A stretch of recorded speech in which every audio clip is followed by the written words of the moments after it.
नमस्कार दोस्तों, हमारे YouTube चैनल पर आप सभी लोगों का स्वागत है।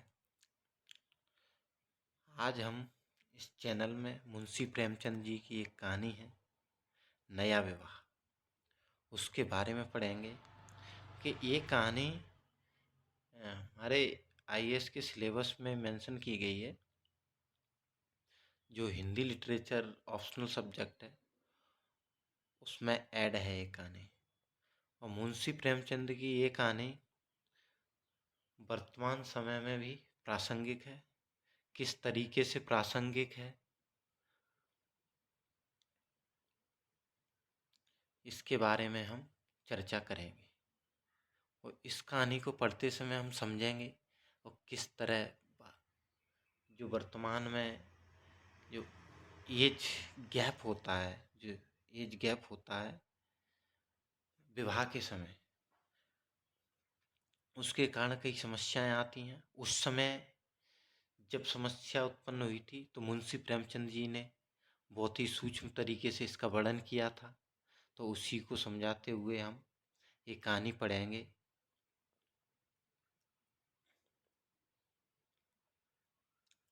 देखिए, एज गैप की समस्या पुरानी नहीं है, उस समय भी थी, आज भी है। तो ये कहानी आज भी प्रासंगिक बनी रहेगी। देखिए किस तरीके से, बहुत ही इंटरेस्टिंग कहानी है। तो मैं आप लोगों को पढ़ के बताता हूँ और समझाता चलूँगा क्या क्या कहना चाहते हैं मुंशी प्रेमचंद जी इस कहानी के माध्यम से। हमारी देह पुरानी है, लेकिन इसमें सदैव नया रक्त दौड़ता रहता है। नए रक्त के प्रभाव पर ही हमारे जीवन का आधार है। पृथ्वी की इस चिरंतन व्यवस्था में यह नयापन उसके एक एक अणु में, एक एक कण में, तार में बसे हुए स्वरों की भांति गूंजता रहता है। और यह 100 साल की बुढ़िया आज भी नवेली दुल्हन बनी हुई है।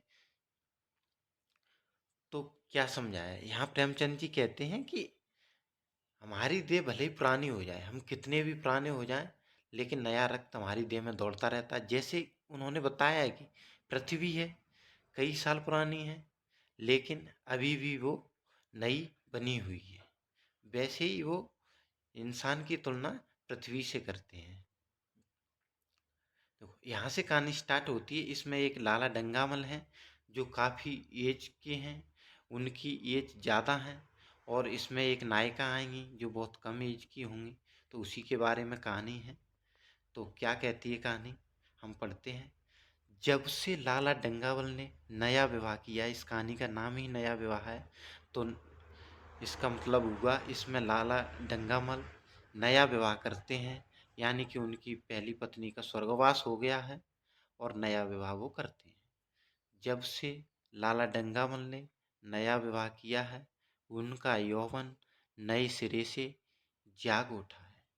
जब पहली स्त्री जीवित थी तब वे घर में बहुत कम रहते थे। प्रातः से 10-11 बजे तक तो पूजा पाठ ही करते रहते थे। फिर भोजन करके दुकान चले जाते, वहाँ से 1 बजे रात लौटते और थके मांदे सो जाते। यदि लीला कभी रहती, जरा और सवेरे आ जाया करो, तो बिगड़ जाते और कहते तुम्हारे लिए क्या दुकान छोड़ दूं या रोजगार बंद कर दूं। यह वह जमाना नहीं है कि एक लोटा जल चढ़ाकर लक्ष्मी प्रसन्न कर लिया। तो विवाह से पहले की बात बता रहे हैं प्रेमचंद जी, जब नया विवाह हुआ था उससे पहले की बात बता रहे हैं कि लाला डंगामल जी पहले पूजा पाठ करते थे। यानी कि नया विवाह नहीं हुआ था, उससे पहले वो पुरानी पत्नी के साथ, अपने पहली पत्नी के साथ रहते थे।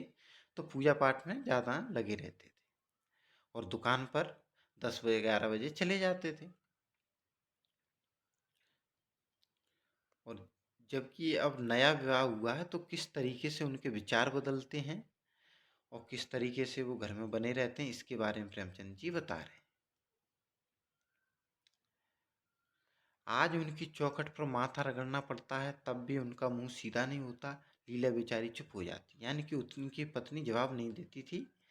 वो पूजा पाठ में या इस तरीके से बातें करते थे, यानी कि वो एक उनका मन अलग तरीके से हट चुका था पत्नी के प्रति। अभी 6 महीने की बात है। लीला को ज्वर चढ़ा हुआ था, यानी उनकी पत्नी बीमार थी। लाला जी दुकान जाने लगे। तब उसने डरते डरते कहा था, देखो मेरा जी अच्छा नहीं है, जरा सवेरे आ जाना।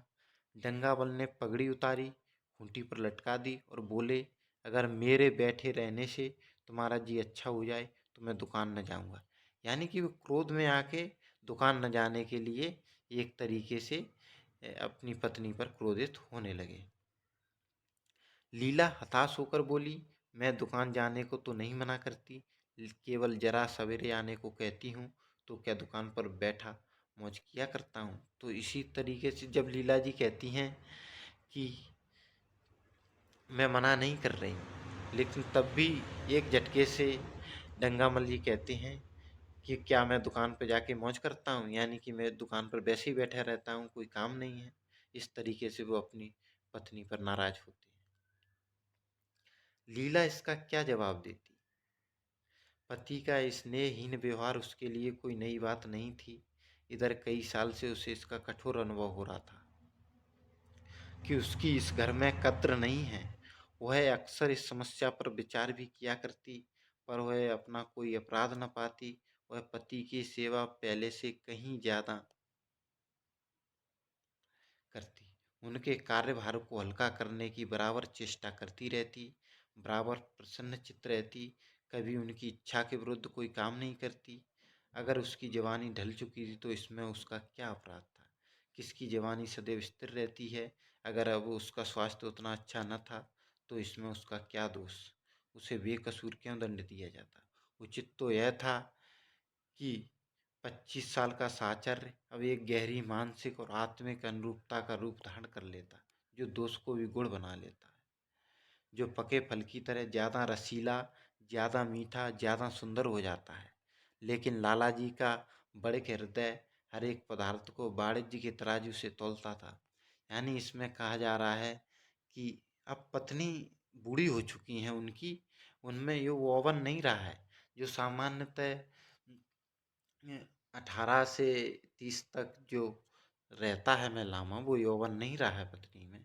इसके अनुसार चाहिए था कि लाला डंगामल जी और पत्नी एक 25 साल के सहचर्य के बाद एक धार्मिक जीवन जीते और साथ में एक दूसरे के जीवन यापन करते, और न कि वाणिज्यिक जैसे दुकान में वो किसी वस्तु को तोलते हैं उस तरीके से नहीं तोलना था इसको।